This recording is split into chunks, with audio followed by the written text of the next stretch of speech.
ব্যাপারটা ঘটিয়া গেল অবিশ্বাস্য অদ্ভুত। হিমপ্রভা নিজেও ঠিক এতটা কল্পনা করেন নাই, কিন্তু ঘটিল। পাড়ার গৃহিণীরা বলিতে লাগিলেন, ভগবানের খেলা, ভবিতব্য।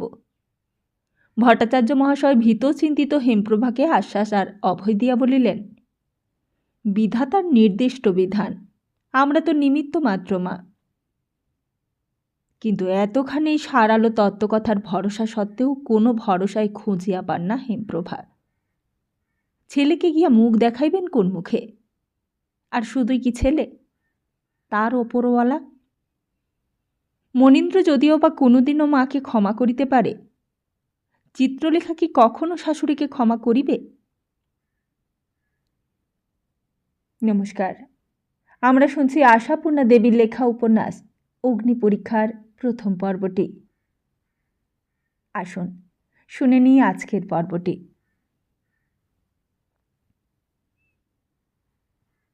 গোড়ার কথা এই, ছেলে বউ নাতি নাতনিদের লইয়া একবার দেশের জমিদারিতে যাইবার শখ হেমপ্রভার অনেক দিনের। কিন্তু সাহেব ছেলের ইচ্ছা যদি বা কখনো হয়, ফুরসত আর হয় না।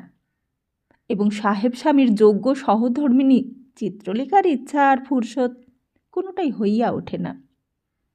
বছরের পর বছর ঘুরিতে থাকে মনীন্দ্র পূজার ছুটিতে পশ্চিম আর গ্রীষ্মের বন্ধে উত্তরে। হেমপ্রভার প্রস্তাবটা মুলতবিই থাকে। আসল কথা, বিষয় সম্পত্তি বা জমিদারি নামক বস্তুটার উপর কেমন যেন একটা বিদ্বেষ ভাব ছিল মনীন্দ্রর। দেখাশোনা করা তো দূরের কথা, মায়ের খাতিরে একবার বেড়াইতে যাইতেও যেন রুচি হয় না। গুরুজনের সম্বন্ধে তবুও মনীন্দ্রের স্ত্রৈণ পিতা যে যথাসর্বস্ব স্ত্রীর নামেই উৎসর্গ করিয়া দিয়া মনীন্দ্রকে মার মুখাপেক্ষী করিয়া রাখিয়া গিয়াছেন, এই অন্যায় ব্যাপারটা আর কিছুতেই বরদাস্ত করিয়া উঠিতে পারেন না মনীন্দ্র। বিষয়ের সমস্ত উপসত্ত্বটা নিজের সংসারে ব্যয় হওয়া সত্ত্বেও নয়। বাপের জমিদারির টাকা লইতে গেলে মায়ের সই লওয়া ছাড়া উপায় থাকে না, এটা তো শুধু বিরক্তিকরই নয়, অপমানকরও বটে। অবশ্য বাপের বিষয়ের সুবিধাটুকু না থাকিলে যে দিন চলা ভার হইত এমন নয়, নিজের উপার্জনে যথেষ্ট ভদ্রভাবে চলিয়া যায়। কিন্তু হেমপ্রভারই বা জগতে আর কে আছে? মার টাকা লইব না বলিলে যে রীতিমতো ঝগড়ার কথা হয়। কাজেই জীবনযাত্রার মানদণ্ড শুধু ভদ্রভাবে কাটানোর অনেক ঊর্ধ্বেই উঠিয়া আছে। বিলাসিতার তো আর সীমারেখা নাই। আর তাছাড়া চিত্রলেখা যা বলে সেটাও তো আর মিথ্যা নয়। জমিদারিটা মনীন্দ্রের বাপের জিনিস, তাতে তো আর ভুল নাই। কাজেই টাকাটা খরচ করিতে বিবেকে তেমন বাধে না, কিন্তু তদারক তল্লাশ করিতে রুচিতে বাধে। হেমপ্রভাই বছরে 3 বার ছুটাছুটি করেন। বরাবরের জন্য যে দেশের বাড়িতে বাস করিতে পারেন না, সেটা শুধু নাতিপুতির মমতাতেই নয়, ম্যালেরিয়া দেবীর নির্মমতার জন্যও বটে। সে যাই হোক, এইবার গ্রীষ্মের বন্ধে অনেক দিনের স্বাদটা মিটিল হেমপ্রভার। জেদ ধরিল চিত্রলেখারই ছেলে মেয়ে। গ্রীষ্মের বন্ধের পূর্ব হইতেই তাহারা জোর গলায় বলিয়া বেড়াইতে লাগিল, আমরা এইবার দেশে যাব। চিত্রলেখা বিরক্ত হইয়া বলে, তা নয়, দেশে যাব, এই প্রচণ্ড গরমে দেশে গিয়ে মারা পড়া চাই যে। যদিও মেয়ে তাপসী বড়, তবুও যুক্তিতর্কের ধার অমিতাভর বেশি। সে বয়স ছাড়া বিজ্ঞ ভাব দেখাইয়া বলে, দেশে গিয়ে মারা পড়ব মানে কি? নানি যে প্রত্যেক বছর যান, কই মারা পড়েন না তো। ঠাকুমা শব্দটি নেহাতি সেকেলে বলিয়া চিত্রলেখা নানি শব্দটার আবিষ্কার করিয়াছিল। ছেলের এই ভেপমিতে জ্বলিয়া উঠিয়া চিত্রলেখা বলে, ওর যা সয় তোমাদের তা সইবে? উনি যে এই গরমে গিয়ে কতগুলো আম কাঁঠাল খেয়ে দিব্যি হজম করেন, তোমরা তা পারবে? পারবই তো। অমিতাভের ছোট সিদ্ধার্থ সহৎসাহে বলে, আম খেতেই তো যাব আমরা। নানি বলেছেন আমাদের নিজেদের বাগান আছে, অনেক অনেক গাছ। দাদু মানে বাবার বাবা নিজের হাতে করে কত গাছ পুঁতেছেন, দেখব না বুঝি? বারে চিত্রলেখার বুঝিতে বাকি রহিল না হেমপ্রভা এবার চালাকি খেলিয়াছেন। এইসব সরলমতি বালক বালিকারা যে নানির কুমন্ত্রণার প্রভাবেই বিপদগামী হইতে বসিয়াছে, এই বিষয়ে আর সন্দেহমাত্রই থাকে না চিত্রলেখার। রাগে সর্বাঙ্গ জ্বালা করে তার। চড়া গলায় ঝাঁঝিয়া বলেন, আমি বলে দিচ্ছি, এই সময় যাওয়া হতে পারবে না কিছুতেই। ব্যাস, এই বিষয়ে আর কোনো আলোচনা যেন না ওঠে কোনো দিন। এইবার সুর ধরে তাপসী। মেয়েলি আবদারের সুরে বলে, বারে, আমরা বলে সব ঠিক করে ফেলেছি। সব ঠিক করে ফেলেছ? চমৎকার। কিন্তু আমি জানতে চাই এই বাড়ির কর্ত্রীকে, তোমরা নাকি আমি? তাপসী ভয় খাইয়া চুপ করিয়া যায়, কিন্তু অমিতাভ তাহার বদলে চটপট উত্তর দেয়, তাই বলে বুঝি আমরা নিজের ইচ্ছে কিছু করতে পাবো না? দেশ টেশ চিনতে হবে না আমাকে? কেন? চীনে কি স্বর্গের সিঁড়ি তৈরি হবে শুনি? স্বর্গের সিঁড়ি আবার কি? নানি বুড়ি হয়ে যাচ্ছেন না? আমাকেই তো এরপর খাজনা টাজনা আদায় করতে হবে তো। প্রজারা আমাকে তো বাবু মশাই বলবে, দেখো তখন। চিত্রলেখার রাগে আর বাক্যস্ফূর্তি হয় না। শাশুড়ির কুটিল চাল দেখিয়া স্তম্ভিত হইয়া যায় বেচারা। এমনিতেই তো তার বরাবরই সন্দেহ শাশুড়ি ছেলে মেয়েগুলিকে পর করিয়া লইতেছেন। আধুনিক আর রঙিন খোলস খুলিয়া ঈর্ষার চেহারা অনেক ক্ষেত্রেই ধরা পড়ে, কিন্তু এইবার যে হেমপ্রভা চিত্রলেখার কল্পনার উপরে উঠিয়াছেন। ছেলেদের মন ভাঙাইবার জন্য আরও কী লোভনীয় দৃশ্যের অবতারণা করিয়াছেন তিনি, সেইটা আর শুনিবার ধৈর্য থাকে না। বীরদর্পে স্বামী নামক পোষা প্রাণীটির উদ্দেশ্যে ধাবিত হয়। যদিও মনীন্দ্র সব বিষয়ে চিত্রলেখা রীতিমতো অনুগত। সাদাকে কালো এবং কালোকে সাদা বলিতেও আপত্তি দেখা যায় না তার, যদি চিত্রলেখা সন্তুষ্ট থাকে। কিন্তু এই ক্ষেত্রে হঠাৎ এমন একটা কথা বলিয়া বসিলেন যেটা সম্পূর্ণ বেসুরো। বলিলেন, কিন্তু সত্যিই তো, এত যখন ইচ্ছে হয়েছে ওদের, হয় গেলই। 3 ছেলে মেয়ে যে এইমাত্র অনেক হতাশামোদের ঘুষ দিয়া উকিল লাগাইয়া গিয়াছে, তাকে সেটা আর প্রকাশ করেন না। চিত্রলেখা অবাক হইয়া বলে, না হয় গেলই? তোমাকে মাথার চিকিৎসা করানো বিশেষ দরকার হয়েছে দেখছি। এই গরমে ওরা যাবে সেই পচা পুকুরে চান করতে? মনীন্দ্র হাসিয়া ফেলিয়া বলেন, পচা পুকুরে চান করতেই বা যাবে কেন? আর মা তাই বা করতে দেবেন কেন? তবে গরম যদি বলো, বাংলাদেশের পাড়াগা খুব যে। থাক, হয়েছে। তোমাকে আর পল্লীগ্রামের হয়ে ওকালতি করতে হবে না।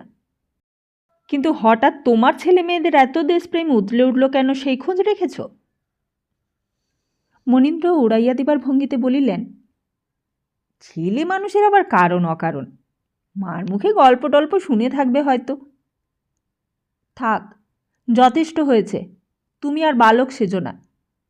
কিন্তু আমি এই বলে রাখছি, আমার ছেলে মেয়েদের কানের কাছে দিনরাত ওইসব বিষমন্তর ঝাড়তে দেব না আমি।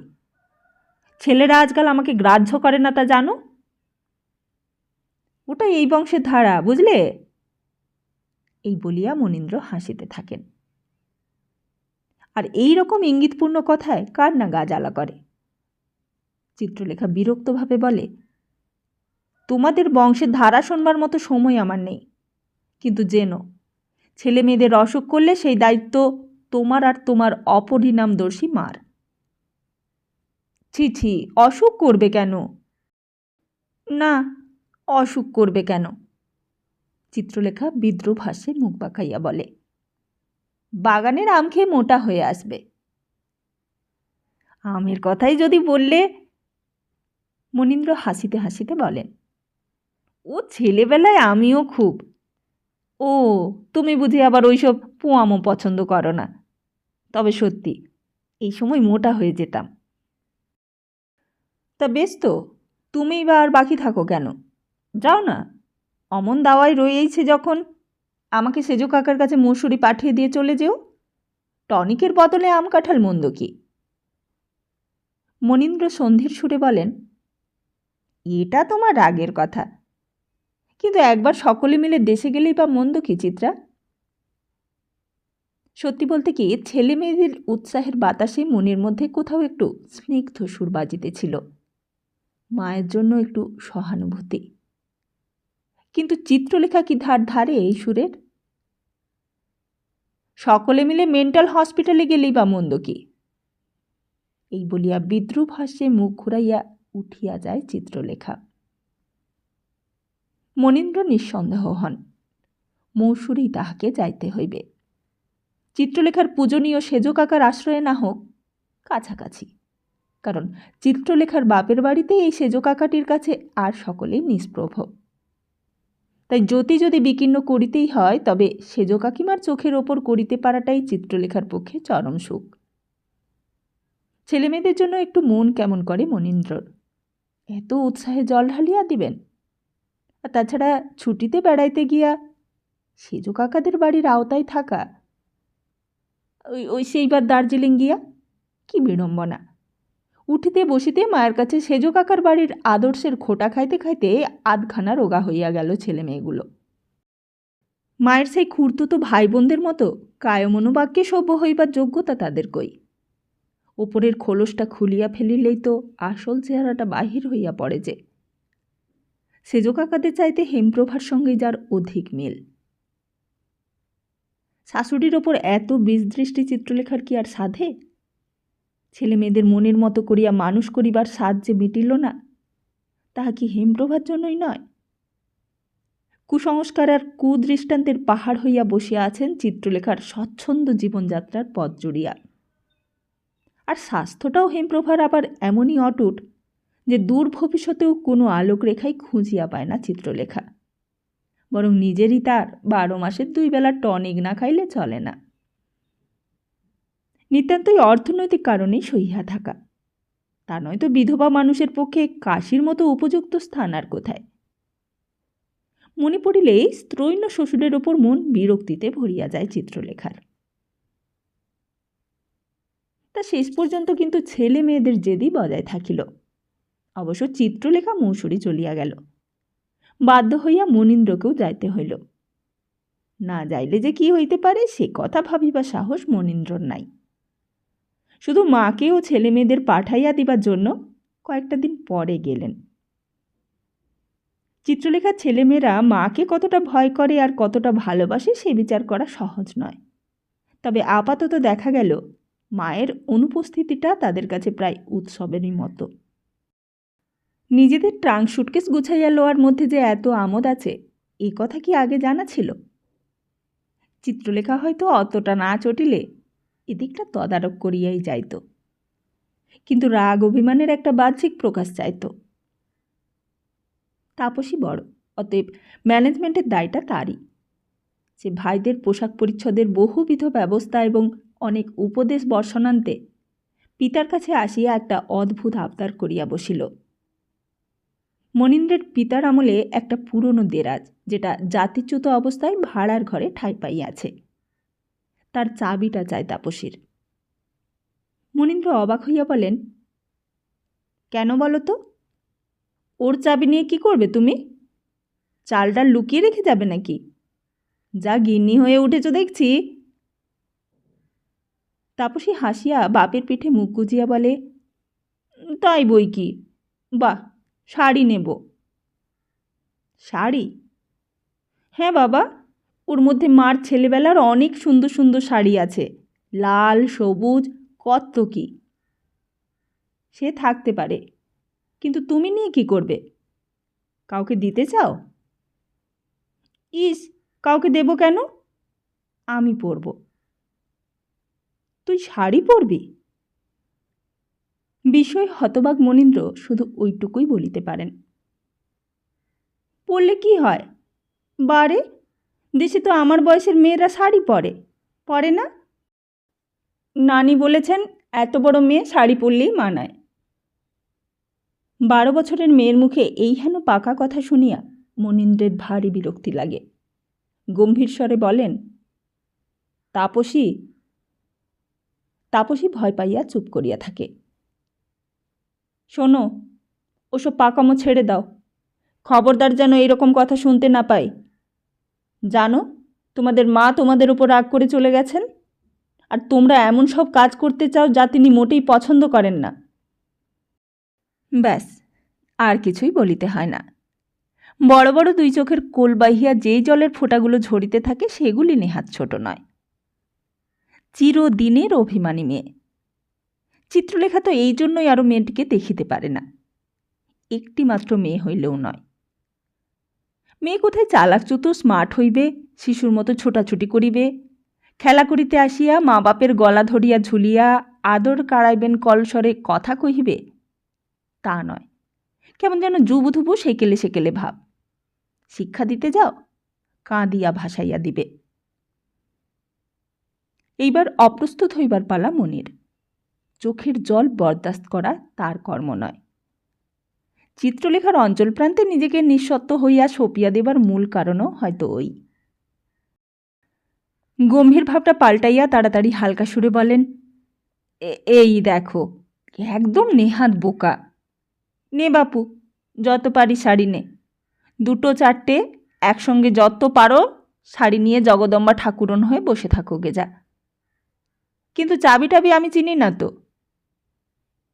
হাতের উল্টো পিঠে চোখ মুছিতে মুছিতে তাপসী ভাঙা গলায় বলে, ছোট আলমারির ডয়ারে অনেক চাবি আছে, তা থাকে তো বার করে নাও গে। কিন্তু সাবধান, তোমার মার কাছে যেন কোনোদিন এইসব শাড়ি ফাড়ির কথা ফাঁস করে ফেলো না, বুঝলে? সাংঘাতিক চটে যাবেন। তাপসী ততক্ষণে ছুটিয়াছে। কি জানি বাবা আবার মত বদলাইয়া বসিলে। কিন্তু দিশাহারা তাপসী কোনটা ফেলিয়া কোনটা রাখিবে? শাড়ির স্তূপের মাঝখানে বসিয়া খেই পায় না বেচারা। বর্ণ সমারোহে চোখ যে ধাঁধিয়া যায়। এর কাছে ফ্রক, ছি! এমন প্রাণ ভরিয়া দেখিবার সুযোগও তো কখনোই মেলে নাই। কালে কোশমিনে চাকর বাকরে রোদে দিয়া ঝাড়িয়া তুলিয়া রাখে, হাত দিতে গেলে মার কাছে বকুনি খাইতে হয়।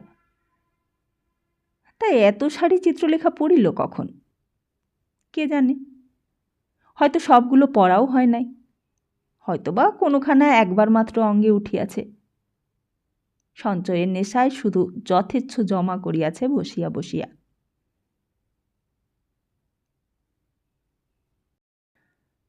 ছেলে বউ আসিল না বলিয়া সাময়িক দুঃখ প্রকাশ করিলেও একপক্ষে হেমপ্রভা যেন হাঁপ ছাড়িয়া বাঁচিলেন। আসিতে আমন্ত্রণ করিলেও মেম সাহেবের ভয়ে চিন্তারও অন্ত ছিল না। আর তাছাড়া নাতি নাতনিদের এমন একাধিপত্যে পাওয়ার সুবিধাও তো আর হয় না কখনো। আরও একটা কারণ হয়তো লুকোনো আছে মনের মধ্যে। কলিকাতার বাড়িতে হেমপ্রভার যেন পায়ের তলায় মাটি নাই। চিত্রলেখার সংসারে তিনি প্রায় অবাঞ্ছিত আশ্রিতের মতোই। অবশ্য সব দোষী চিত্রলেখার তা বলা চলে না।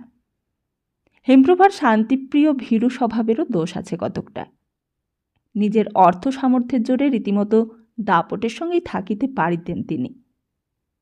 পারেন না কারণ ছেলেকে বঞ্চিত করিয়া স্বামী যে তাহাকেই সর্বেসর্বা করিয়া গিয়াছেন, এর জন্য ভেতরে ভেতরে যেন একটি অপরাধ বোধের পীড়া আছে। হয়তোবা এতদিনে মনীন্দ্রের নামে দানপত্রও লিখিয়া দিতেন, যদি না চিত্রলেখার স্বভাবের পরিচয় পাইতেন। সে যাই হোক, কলকাতার বাড়িতে হেমপ্রভা অবান্তর গৌণ। কিন্তু এইখানে হেমপ্রভার পায়ের নিচে শক্ত মাটি। আর শুধু পায়ের নিচেই নয়, আশেপাশে অজস্র। এখানে হেমপ্রভাই সর্বেশ্বরী। শিশু হোক, তবুও ওদের কাছে দেখাইয়াও সুখ আছে, আত্মতৃপ্তি আছে। ভারী খুশি হইয়াছেন হেমপ্রভা। নাতি নাতনিদের কাছে নিজের ঐশ্বর্য দেখাইয়া যেমন একটা তৃপ্তি আছে, তেমনি দেশের লোকের কাছে এমন চাঁদের মতো নাতি নাতনিদের দেখাইতে পাওয়াও কি আর কম সুখের কথা? এই বেলা ওই বেলা ভালো ভালো জামা কাপড় পরাইয়া বেড়াইতে পাঠান। যেখানে নিজের যাওয়া চলে সঙ্গে যান। তাপসী যে বুদ্ধি করিয়া মায়ের রঙিন শাড়িগুলো আনিয়াছে, এর জন্য আনন্দের অবধি নাই হেমপ্রভার। শাড়ি না পরিলে কি মেয়ে মানায়? এটি তাপসীও বুঝিতে শিখিয়াছে আজকাল। তাই সকালবেলায় চওড়া জরিপাড়ের লাল টুকটুকে একখানা জর্জেট সিল্কের শাড়ি পরিয়া ভাড়ার ঘরের দরজায় আসিয়া হাজির। নানি, নানি গো, আজকে সেই যে কোথায় মন্দির দেখাতে নিয়ে যাবে বলেছিলে, যাবে? ওমা, সে তো সন্ধেবেলা, আরতি দেখতে। বলিয়াই মুখ তুলিয়া যেন অবাক হইয়া যান হেমপ্রভা। সৌন্দর্যের খ্যাতি তাপসীর শৈশবাবধি আছে, কিন্তু এমন অপূর্ব তো কোনো দিন দেখেন নাই। বৈকুণ্ঠের লক্ষ্মী কি হেমপ্রভার দুয়ারে আসিয়া দাঁড়াইলেন নাকি? বৈশাখের ভোরের সদ্য ফোটা মল্লিকা ফুলের লাবণ্য চুরি করিয়া আনিয়া চুপি চুপি কে কখন মাখাইয়া দিয়ে গেল তাপসীর মুখে চোখে? এই মেয়েকে চিত্রলেখা বিবিয়ানা ফ্যাশনে শার্ট পায়জামা আর খটখটে জুতা পরাইয়া রাখে। আসিয়া একবার দেখুক তো। আরেকটা কথা ভাবিয়া মৃদু একটা নিঃশ্বাস পড়ে হেমপ্রভার। এই মেয়েকে ওর সাহেব মা বাপ হয়তো 25 বছর পর্যন্ত আইবুড়ো রাখিয়া দিবে, পর্বত প্রমাণ শুকনো পুঁথির বোঝা চাপাইয়া। কিন্তু এমনটি না হইলে কোনে? মনে মনে ইহার পাশে একটি সুকুমার কিশোর মূর্তি কল্পনা করিয়া আনন্দে বেদনায় হেমপ্রভার 2 চোখ সজল হইয়া আসে। তাপসী ছেলে মানুষ হইলেও এই মুগ্ধ দৃষ্টি চিনিতে ভুল করে না।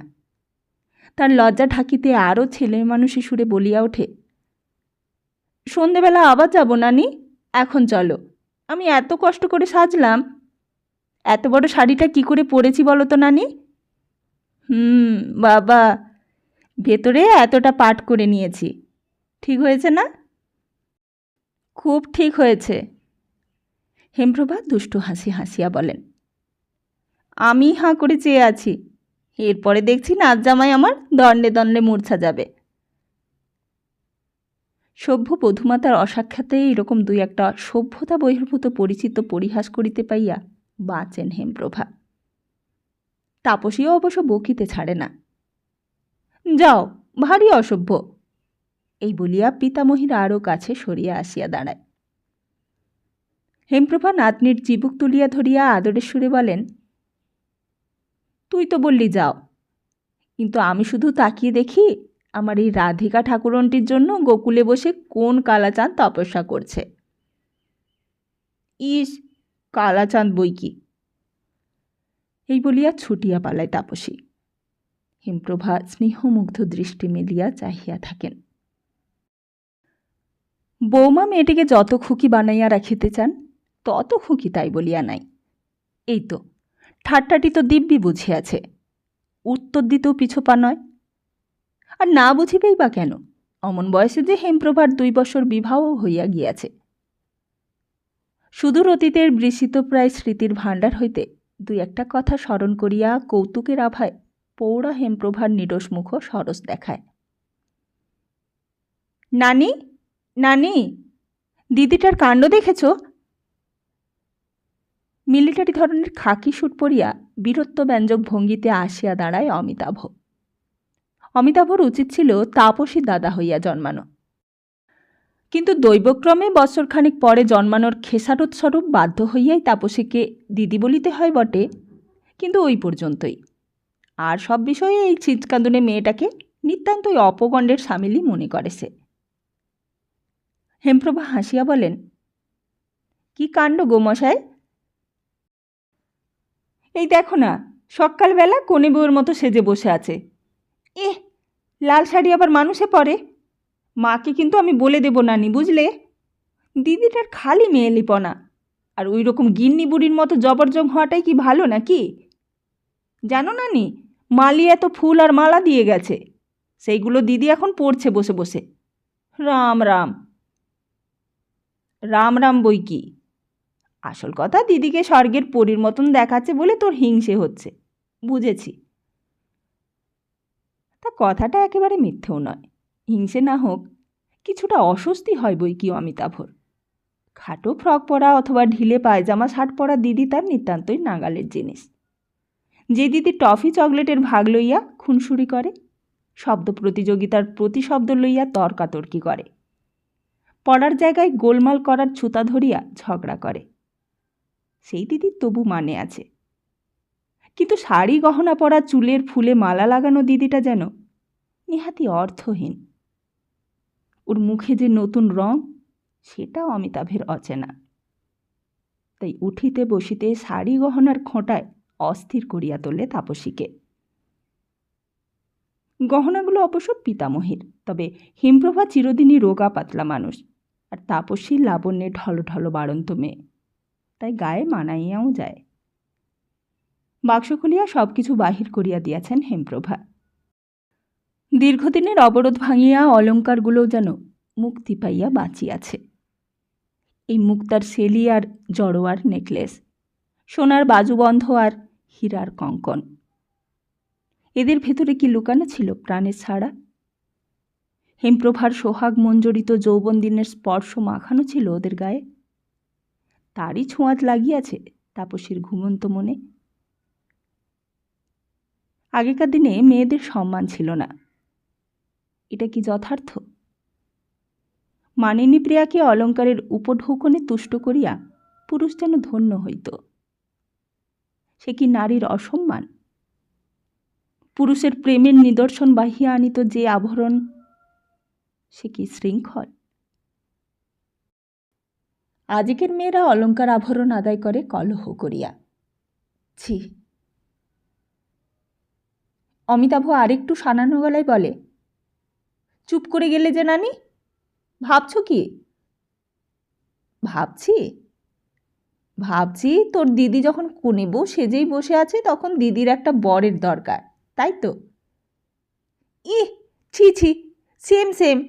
দিদি, এই দিদি, শিগগির শুনে যা। চুলে আটকানো রজনীগন্ধার গোছাটি সাবধানে ঠিক করিতে করিতে তাপসী আসিয়া দাঁড়াইল। যত ইচ্ছে চেঁচাচ্ছিস মানেই বলে বুঝি?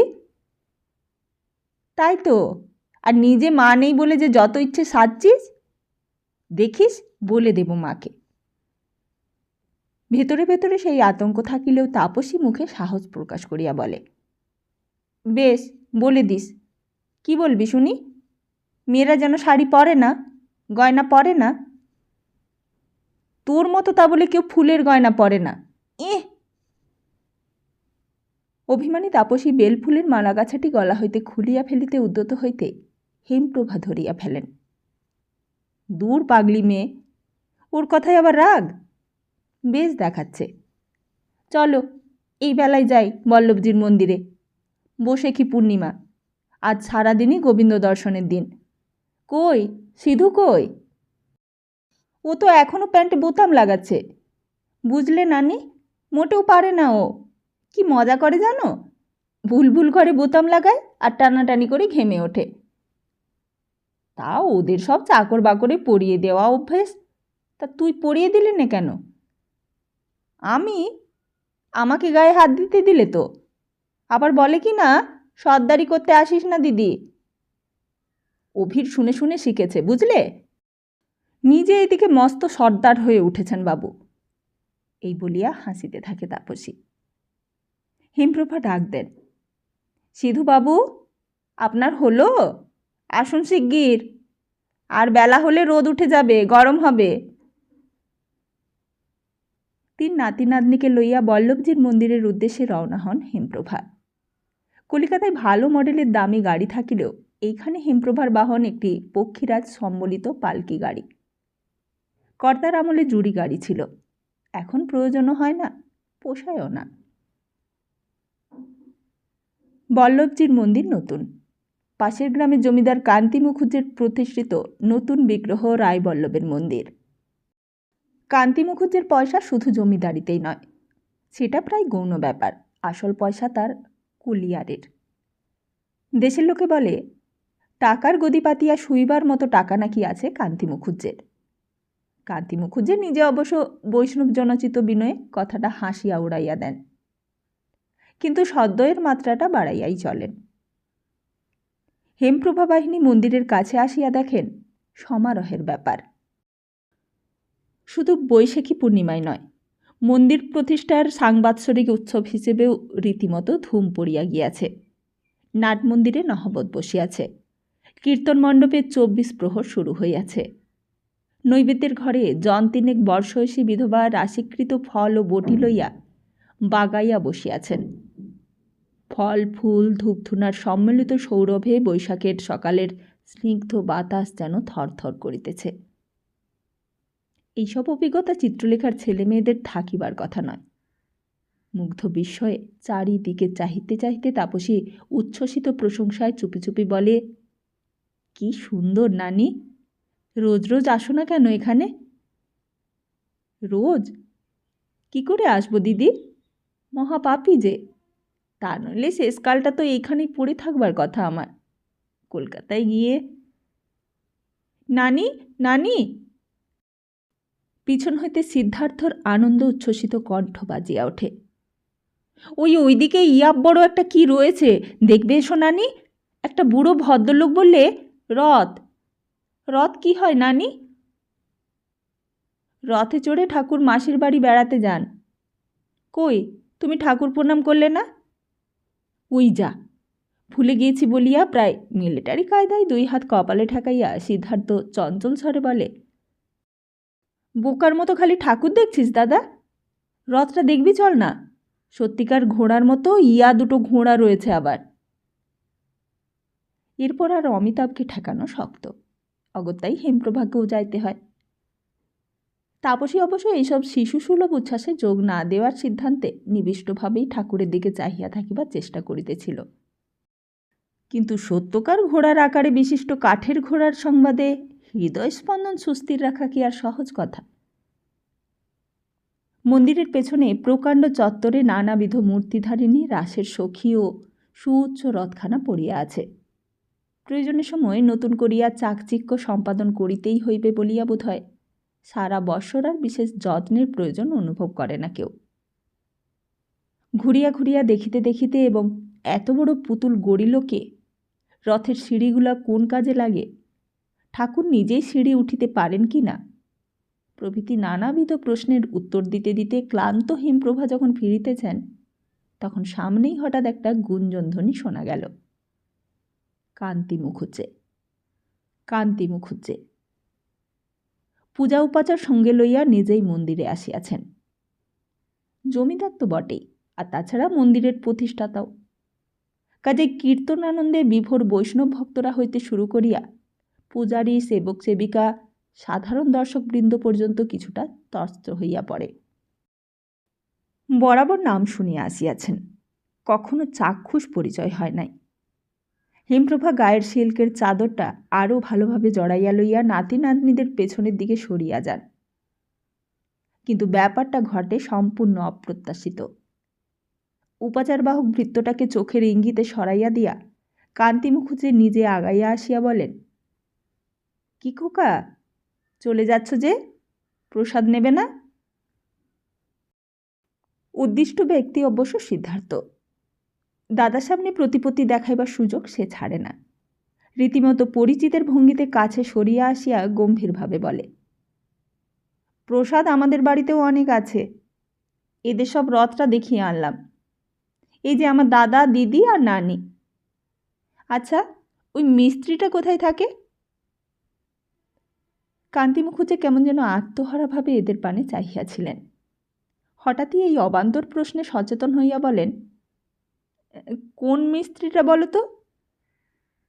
ওই যে কাঠের ঘোড়াগুলো যে গড়েছে, আমি একটা ঘোড়া গড়তে দেব মনে করেছি। সিদ্ধার্থের এই হেন বিজ্ঞজনচিত সুচিন্তিত মন্তব্যে উপস্থিত সকলেই হাসিয়া ওঠে। কান্তি মুখুজ্জে তাহার গায়ে একটি আদরের থাপড়া মারিয়া বলেন, ঘোড়া কেন দাদা, সোজাসুজি একটা হাতি গড়তে দিও তুমি। কিন্তু এইটি তোমার দিদি? কি নাম তোমার লক্ষ্মী? তাপসী অস্ফুষ্ট স্বরে নিজের নামটা উচ্চারণ করে। তাপসী? চমৎকার। কিন্তু এ নাম তো তোমার জন্য নয় দিদি। তপস্যা করবে সে, যে তোমাকে পেয়ে ধন্য হবে। সন্দেহ করবার কিছুই নেই, ব্রাহ্মণ কন্যা তো বটেই, তবুও পদবিটা তো জানতে হবে আমার। তোমার বাবার নাম কি দিদি?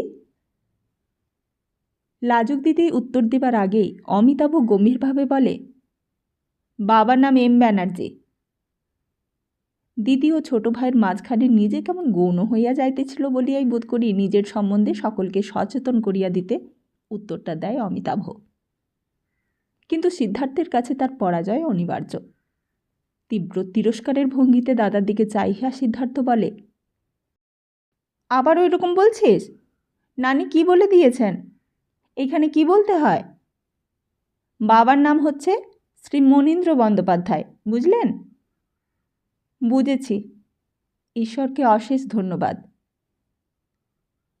কান্তি মুখুজ্জে সোজাসুজি হেমপ্রভার সামনে আসিয়া বলেন, বাধ্য হয়েই আপনাকে সম্বোধন করতে হলো, লজ্জা করবেন না। আমি আপনার চেয়ে অনেক বড়। এই মেয়েটি আপনার পৌত্রী? নানি শব্দটা সন্দেহজনক বলিয়াই বোধ করি সম্পর্কটা যাচাই করিয়া লন ভদ্রলোক। হিমপ্রভা মাথা হেলাইয়া জানান, তাই বটে। তাহলে আপনার কাছে আমার একটি আবেদন, মেয়েটিকে আমায় দিন। আমার একটি নাতি আছে, মা বাপ মরা হতভাগ্য। তবে আমার যা খুদগুঁড়ো আছে সবই তার। সে যাক, ছেলেটাকে একবার দেখে আপনি কথা দিন আমায়। হেমপ্রভা যেন দিশেহারা হইয়া যান। আকস্মাদে কি বিপদ! এই অঞ্চলে কান্তি মুখুজ্জে যে সে লোক নন। এত বড় একজন সম্ভ্রান্ত ব্যক্তির এই বিনীত আবেদনকে হেমপ্রভা উপেক্ষা করিবেন কোন মুখে? প্রতিবাদের ভাষা পাইবেন কোথায়? অথচ চিত্রলেখার মেয়েকে দান করিয়া বসিবার স্পর্ধাই বা কোথায় তাঁর? তাই সাপও মরে লাঠিও না ভাঙে গোছুটে বলেন, আপনার ঘরে যাবে সে তো পরম সৌভাগ্যের কথা, তবে নেহাত ছেলে মানুষ। ছেলে মানুষ তা তো দেখতে পাচ্ছি বই কি, আমার নাতিটাও ছেলে মানুষ যে। অপেক্ষা করব বই কি, 2-1 বছর অপেক্ষা করব আমি, কিন্তু ক্ষমা করবেন আমায়। এ মেয়েকে ছাড়বার উপায় আমার নেই। এর মুখে রাধারানীর ছায়া দেখতে পাচ্ছি আমি, আমায় কথা দিন। হেমপ্রভা কুণ্ঠিতভাবে বলিলেন, আপনার ঘরে কাজ করতে পেলে তো আমি ধন্য মনে করব, কিন্তু ছেলেকে না জানিয়ে। নিশ্চয় নিশ্চয় জানাবেন তো বটেই, কিন্তু আপনি ছেলের মা সেটা তো আর মিথ্যে নয়। আপনার কথা বিলেতের আপিল, তার উপর আবার কথা কি? অবশ্যই আমার নাতিকেও আগে দেখুন আপনি। ওরে, কে আছিস? বুলুবাবুকে একটু ডেকে দে তো। একটি ভৃত্য আসিয়া কহিল, দাদাবাবু ঠাকুরের সিংহাসনে নিশান খাড়া করছে।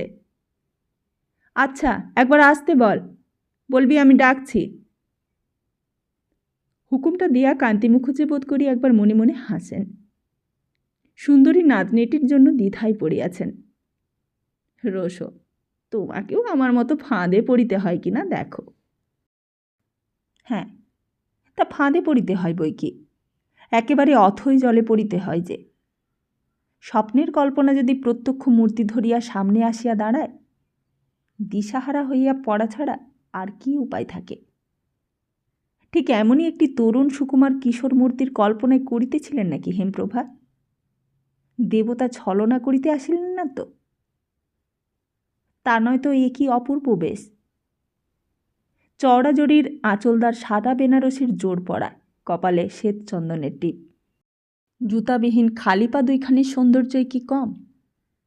হাতে একটা লাল শালুর নিশান। পিতামহের আহ্বানে আসিয়া হঠাৎ এতগুলো অপরিচিত মুখ দেখিয়া অবাক হইয়া দাঁড়াইয়াছে। না, তাপসীর মতো অত উজ্জ্বল গৌর রং নয় বটে, কিন্তু প্রথম ফাগুনের কচি কিশলয় কি গৌর? সে কি কম উজ্জ্বল? মুখশ্রী গঠনভঙ্গি যে তাপসীর চাইতেও নিখুঁত, এই কথা অস্বীকার করবার উপায় থাকে না হেমপ্রভার। এই যে এসেছ, কি হচ্ছিল? এতগুলো অপরিচিত মূর্তির সামনে নিজের ছেলে মানুষই প্রকাশ করিবার ইচ্ছা বোধ করি বুলুর ছিল না। পিতামহের এই রকম অহেতুক প্রশ্নে মনে মনে চটিয়া গম্ভীরভাবে বলে ওঠে, সিংহাসনের ওপর নিশানটা লাগাবো। তা বেশ, কিন্তু দেবতার মাথার ওপর আবার একটা শালুর নিশান খাড়া করা কেন বলো তো? এই বলিয়া সকৌতুকে হাসিতে থাকেন কান্তি মুখুজ্জে। বুলু আরও গম্ভীরভাবে বলে, তাতে কি, রথের চূড়োয় নিশান দেন না? ঠিক ঠিক, নিশ্চয়ই তো বটে, আমারই ভুল। আচ্ছা এসো, প্রণাম করো এনাকে। মনীন্দ্রবাবুর মা ইনি, মনীন্দ্র বন্দ্যোপাধ্যায়, বুঝেছ তো? ঈশানপুর, কুসুমহাট ইত্যাদি ওঁদের। কান্তি মুখুজ্জের প্রকাণ্ড জমিদারির ঠিক সীমানাতেই এইসব মাঝারি তালুক, তবুও বিবাদ বিসম্বাদের প্রয়োজন হয় নাই কোনো দিন। দায়সারা গোজ একটা প্রণাম করিয়া বুলু চঞ্চলভাবে বলে, দাদু যাই? আচ্ছা যাও, এখন তো এসেই পালাবার তাড়া, দেখব এরপর। কি বলেন বেয়ান? হ্যাঁ, বেয়ানই বলি। সম্বন্ধটা যখন পাকাই হয়ে গেল, দেখুন, আপনার আর কিছু বলবার আছে? ছেলে দেখলেন তো, এরা যে পরস্পরের জন্য সৃষ্টি হয়েছে এ কি অস্বীকার করতে পারেন? না মুখুজ্জে মশাই, প্রত্যক্ষ দেখলাম এই ভগবানেরই বিধান, বলবার কিছু নেই। নিজের অজ্ঞাতসারে এই কথাটা উচ্চারণ করেন হেমপ্রভা। কি যেন বলাই আলয় তাহাকে। কান্তি মুখুজ্জে প্রাণ খোলা হাসি হাসিয়া ওঠেন। হবেই তো, কান্তি মুখুজ্জের চোখ ভুল করে না, বুঝলেন? জমির ওপর থেকে ধরতে পারি কার নিচে আছে কয়লা আর কার নিচে আছে হিরে। বিচক্ষণ কান্তি মুখুজ্জে তো হীরকখনি নির্ণয় করিয়া নিশ্চিন্ত হইলেন। কিন্তু হেমপ্রভার কোথায় সেই নিশ্চিন্ততার সুখ? বাড়ি ফিরিয়া তিনি ছটফট করিতে থাকেন। এ কি করলাম, এ কি করিয়া বসিলাম? মন্দির প্রাঙ্গণে এ কি সত্য করিয়া বসিলেন হেমপ্রভা? এ যে কত বড় অনধিকার চর্চা সে কথা হেমপ্রভার চাইতে বেশি কে জানে? কেন হেমপ্রভা দুই হাত জোড়ো করিয়া ক্ষমা চাহিলেন না কান্তি মুখুজ্জের কাছে? কেন বলিলেন না, যে সত্য রাখিতে পারিব না সে সত্যের মূল্য কি?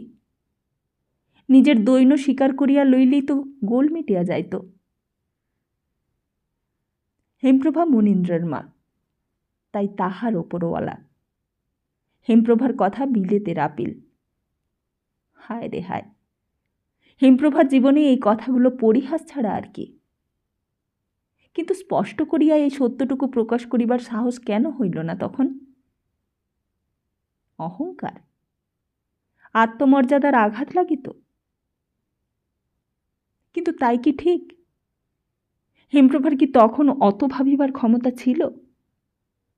নিয়তি কি এই কথা বলাইয়া লইলেন না হেমপ্রভার বিহ্বলতার সুযোগে? নিজের মনকে প্রবোধ দিতে যদিও বা নিয়তিকে দায়ী করা যায়, চিত্রলেখার সামনে দাঁড় করাইবেন কাহাকে? নিয়তিকে। তাপসের বিবাহে সম্বন্ধ স্থির করিয়াছেন শুনিলে চিত্রলেখা শাশুড়িকে পাগলাগারদের বাহিরে রাখিয়া নিশ্চিন্ত থাকিতে পারিবে? হেমপ্রভার আহার নিদ্রা ঘুচিয়া গেল। যে তৃপ্তিটুকু কয়দিন ভোগ করিয়া লইয়াছেন, এ যেন তাহারই খেসারত। নিজের ওপর রাগ হয়, কান্তি মুখুজ্জের ওপরেও রাগ হয়, সারা বিশ্বের ওপরেই যেন বিরক্তি আসে। কোনো মন্ত্রের প্রভাবে সেই দিনের সকালটা যদি ফিরাইয়া আনা যাইত। মন্দিরের ত্রিসীমানায় যাইতেন না হেমপ্রভা, এত কাণ্ডের কিছুই ঘটিত না। তবুও সেই কিশোর দেবতার মতো ছেলেটির মুখটা মনে পড়িলেই যেন হৃদয় উদ্বেলিত হইয়া উঠিতে চায়। মনে হয়, ছেলে বউয়ের হাতে ধরিয়া সম্মতি আদায় করিয়া লইতে পারিব না? না হয় হেমপ্রভার মানটা কিছু খাটো হইল, না হয় জীবনে ওরা আর হেমপ্রভার মুখ না দেখুক। দেব মন্দিরে দাঁড়াইয়া যে সত্য করিয়া ফেলিয়াছেন হেমপ্রভা, তার মর্যাদাটুকু শুধু রাখুক ওরা। মনীন্দ্রের নিজের কোনো সত্তা যদি থাকিত হয়তোবা এতটা আকুল পাথারে পড়িতেন না হেমপ্রভা, কিছুটা সাহস সঞ্চয়ের চেষ্টা করিতেন। কিন্তু চিত্রলেখা যে মনীন্দ্রের হৃদয়বৃত্তির সব কিছু আচ্ছন্ন করিয়া রাখিয়াছে, এই কথা জানিতে কি বাকি আছে এখনো? চিত্রলেখার মুখ মনে পড়িলে কোনো দিকে আর কুল কিনারা দেখিতে পান না হেমপ্রভা। দিন কয়েক কাটিয়া যায়। হেমপ্রভা ভাবিতে চেষ্টা করেন, ও কিছু নয়, ব্যাপারটা হয়তো ঘটে নাই। সেই দিনের সমস্ত কথাগুলি বারবার স্মরণ করিতে চেষ্টা করেন। এমন কি আর গুরুতর প্রতিজ্ঞা করিয়াছেন তিনি?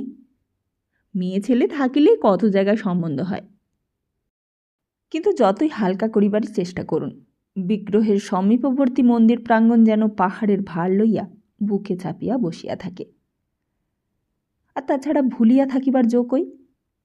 কান্তি মুখুজ্জের বাড়ি হইতে প্রায়ই প্রত্যহই তত্ত্ব আসিতে শুরু করিয়াছে। তা একলা শুধু তাপসের জন্যই নয়, 3 ভাই বোনের জন্য অজস্র খেলনা, খাবার, জামা কাপড়। হেমপ্রভা নাচার হইয়া মনে মনে ভাবেন, আচ্ছা ঘুঘু বুড়ো, ঝুনো ব্যবসাদারি বটে। মুখের কথা হাওয়ায় ভাসিয়া যাওয়ার আশঙ্কায় বস্তুর পাষাণ ভার গলায় বাঁধিয়া দিয়া হেমপ্রভাকে ডুবাইয়া মারার কৌশল ছাড়াই আর কি। সব কথা খুলিয়া বলিয়া ছেলেকে একখানা চিঠি লিখিবার চেষ্টাও করেন হেমপ্রভা, কিন্তু মুসাবিতা ঠিক করিয়া উঠিতে পারেন না। আর এদিকে বিধাতা পুরুষ একদা যা মুসাবিতা করিয়া রাখিয়াছিলেন, পাকা খাতায় উঠিতে বিলম্ব হয় না তার। হেমপ্রভা যে কি কুক্ষণে দেশে আসিয়াছিলেন এইবার। এদিকে নাতির জন্য কোণে দেখিয়া পর্যন্ত নতুন করিয়া যেন প্রেমে পড়িয়া গিয়াছেন কান্তি মুখুজ্জে। চোখে যৌবনের আনন্দ তৃপ্তি, দেহে যৌবনের স্ফূর্তি। বিবাহের তারিখের জন্য 2-1 বছর অপেক্ষা করার প্রতিশ্রুতিটাও যেন এখন বিড়ম্বনা বলিয়া মনে হয়। মনে হয় এখনই ছাড়িয়া ফেলিলেই বা ক্ষতি কী ছিল, কবে আছি কবে নাই। কিন্তু নিতান্তই সাধারণ এই মামুলি কথাটা যে কান্তি মুখুজ্জের জীবনে এত বড় নিদারুণ সত্য হইয়া দেখা দিবে, এই আশঙ্কা কি স্বপ্নও ছিল তার? কে বা ভাবিয়াছিল মৃত্যুদূত এমন বিনা নোটিশে কান্তি মুখুজ্জের দরজায় আসিয়া দাঁড়াইবে? বয়স হইলেও অমন স্বাস্থ্য সুগঠিত দেহ, অমন প্রাণবন্ত উজ্জ্বল চরিত্র, অত আশা আকাঙ্ক্ষা ভরা হৃদয়, মুহূর্তের মধ্যেই সব কিছুর পরিসমাপ্তি ঘটিয়া গেল। শুধু হেমপ্রভার জন্য রহিল অগাধ পরামায়ু আর দূরপর্ণীয় কলঙ্ক। তা কলঙ্ক বই কি, শুধু তো বিবাহের কথা দিয়া সত্যবদ্ধ হওয়া নয়, প্রতিকারবিহীন শৃঙ্খলের বন্ধনে সমস্ত ভবিষ্যৎ যে বাধা পড়িয়া গেল তাপসীর। বিবেচক কান্তি মুখুজ্জে যে মৃত্যুকালে এত বড় অবিবেচনার কাজ করিয়া যাইবেন, এই কথা যদি খুনাক্ষরেও সন্দেহ করিতেন হেমপ্রভা, হয়তোবা এমন কাণ্ডটা ঘটিতে দিতেন না। আকস্মাৎ মারাত্মক অসুখের সংবাদ বহন করিয়া যে লোকটা আসিল, সে শুধু সংবাদ দিয়াই ক্ষান্ত রহিল না, বিনীত নিবেদন জানাইলেন যে কর্তার শেষ অনুরোধ হেমপ্রভা যেন তাপসীকে লইয়া একবার দেখা করিতে যান। কিংকর্তব্য বিমূঢ় হেমপ্রভার সাধ্য কি এই অনুরোধটা এড়ানো? কিন্তু সেইখানে যে তাহার জন্য মৃত্যুবান প্রস্তুত হইয়া আছে সে কথা টের পাইলে হয়তোবা এই অনুরোধ ঠেলিয়া ফেলা অসম্ভব ছিল না।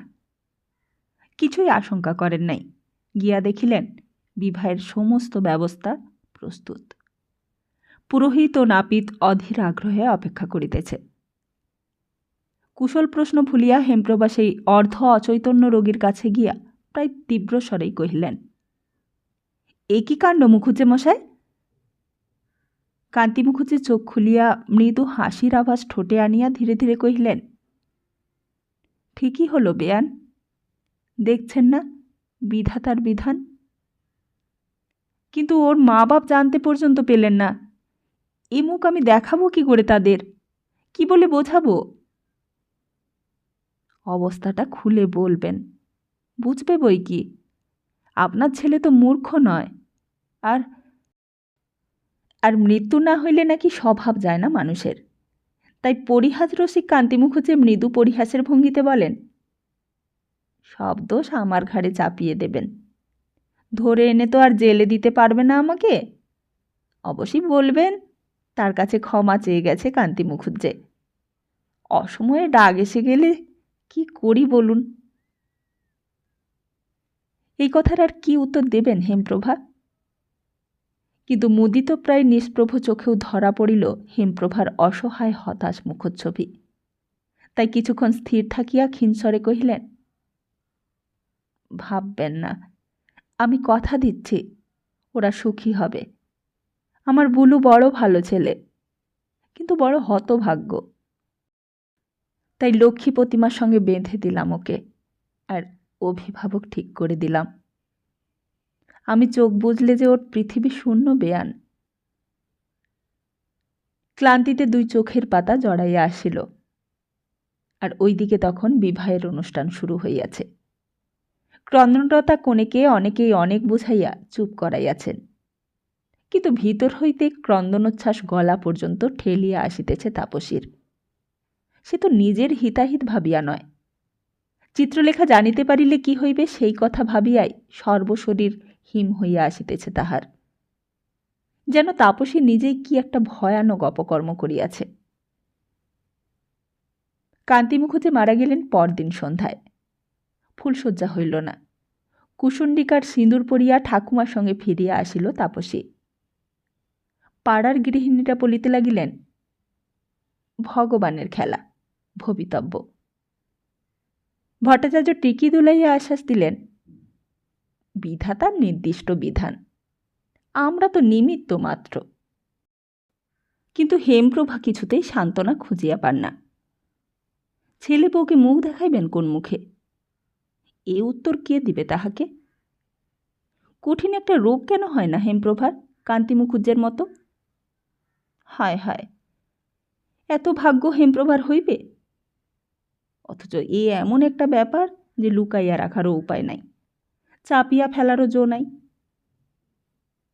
তাই অনেক ভাবিয়া চিন্তিয়া ছেলের নামে একখানা জরুরি টেলিগ্রাম পাঠাইলেন, মা মৃত্যুশয্যায়, শেষ দেখা করতে চাও তো এসো। আর পাঠাইয়া দিয়া অবিরত প্রার্থনা করিতে থাকেন, কল্পিত রোগ যেন সত্য হইয়া দেখা দেয়, মনীন্দ্র আসিয়া যেন দেখে যথার্থই মৃত্যুশয্যায়। অপরাধিনী মাকে তখন ক্ষমা করা হয়তো অসম্ভব হইবে না মনীন্দ্রের পক্ষে।